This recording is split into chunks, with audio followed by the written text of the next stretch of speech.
Genesis 21. And the Lord came to Sarah as he had said, and did to her as he had undertaken. And Sarah became with child, and gave Abraham a son when he was old, at the time named by God. And Abraham gave to his son, to whom Sarah had given birth, the name Isaac. And when his son Isaac was 8 days old, Abraham made him undergo circumcision, as God had said to him.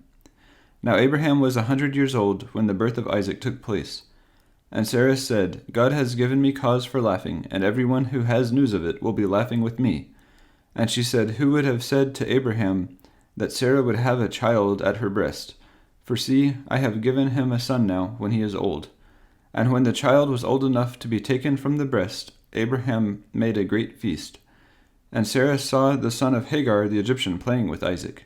So she said to Abraham, Send away that woman and her son, for the son of that woman is not to have part in the heritage with my son Isaac.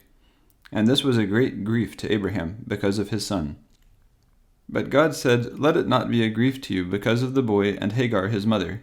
Give ear to whatever Sarah says to you, because it is from Isaac that your seed will take its name. And I will make a nation of the son of your servant woman, because he is your seed. And early in the morning Abraham got up and gave Hagar some bread and waterskin, and put the boy on her back, and sent her away, and she went wandering in the wasteland of Beersheba.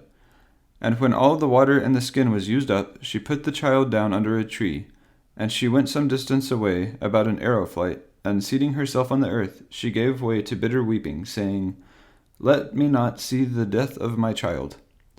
And the boy's cry came to the ears of God, and the angel of God said to Hagar from heaven, Hagar, why are you weeping?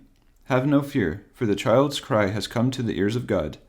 Come, take your child in your arms, for I will make him a great nation.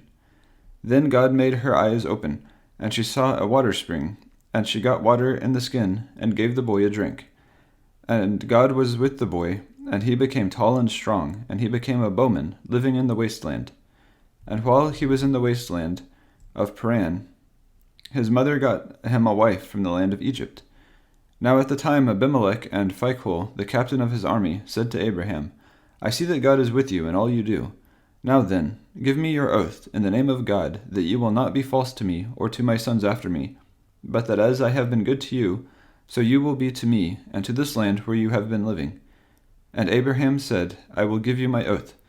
But Abraham made a protest to Abimelech because of a water hole which Abimelech's servants had taken by force. But Abimelech said, I have no idea who has done this thing. You never gave me word of it, and I have no knowledge of it till this day. And Abraham took sheep and oxen, and gave them to Abimelech, and the two of them made an agreement together. And Abraham put 7 young lambs of the flock on one side by themselves. Then Abimelech said, What are these 7 lambs which you have put on one side? And he said, Take these 7 lambs from me as a witness, that I have made this water hole. So he gave that place the name Beersheba, because there the two of them had given their oaths. So they made an agreement at Beersheba, and Abimelech and Phicol, the captain of his army, went back to the land of the Philistines. And Abraham, after planting a holy tree in Beersheba, gave worship to the name of the Lord, the eternal God. And Abraham went on living in the land of the Philistines, as in a strange country.